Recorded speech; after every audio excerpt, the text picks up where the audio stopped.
我们世界各地的莲友，正国寺的常住法师，各位居士大德，大家中午好，阿弥陀佛。阿弥陀佛。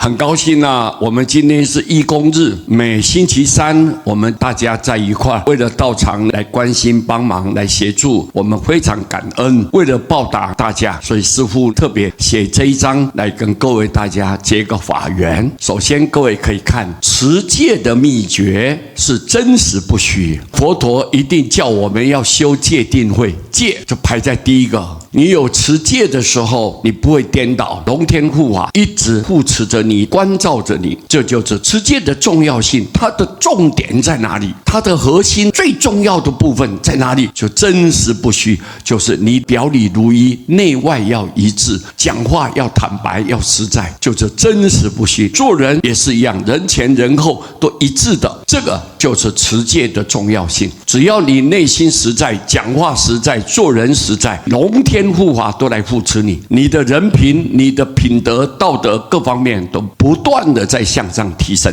所以持戒的秘诀是真实不虚。人我的秘诀是你对我错哦。各位，你要跟别人相处的时候，你一定始终要认定说啊，这是我错的了。各位，你如果退后一步，就海阔天空嘛。不要一直往前冲，跟人家起冲突，然后摩擦，彼此结怨，没有必要嘛。各位，人生很短暂呐，生命很无常嘛。我们要该广结善缘，我愿意把好处给别人，要这种度量，这种修养，那么人与人之间一定会相处非常的愉快。华喜的秘诀在哪里？要放下自在。我们有佛法的喜乐，一切都能看得开，提得起，放得下，自在就不要起烦恼，不要起执着，不要分别心。我们看到什么都无挂无碍，心里面不会为了这个事情担忧、害怕或者紧张、烦恼。我们人啊，到最后临命终的时候，你越能看得开，越能放得下的人，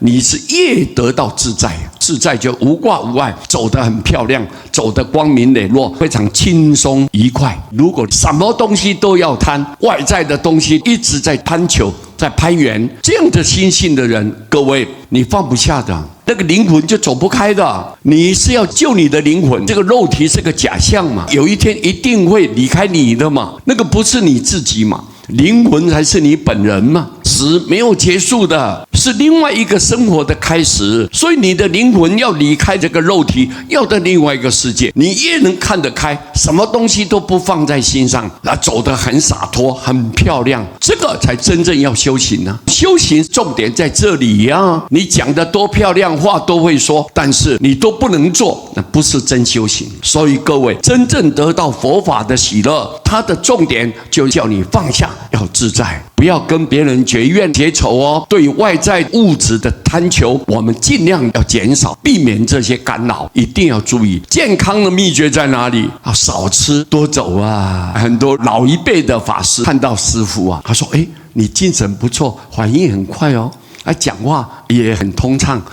你为什么能够这样？”我说：“我少吃多走。”师父吃的不多，我不像人家看到什么就喜欢吃。师父不要这样，要少吃多走多运动。你看师父早上我打坐了，做早课完了，我一定运动。我的个性喜欢这样，早上我一定要运动。你吃东西量要注意，要节制，多运动，你的血液才会循环畅通。念佛的秘诀在哪里啊？是信愿坚定，你要绝对相信，我一念佛，阿弥陀佛一定要救度我。愿就是我内心最终诉求目标，就是要到西方，我绝对不改变，永不退转，我不会换任何方向，我一心就在求往西方，很坚强的，已经决定下来了，已经决定了。这一个非常重要，如果能秉持这个理念，以后你一定西方成就，你一定成佛。今天师父利用这短短的时间，给各位莲友还有义工菩萨们来分享，谢谢大家，阿弥陀佛。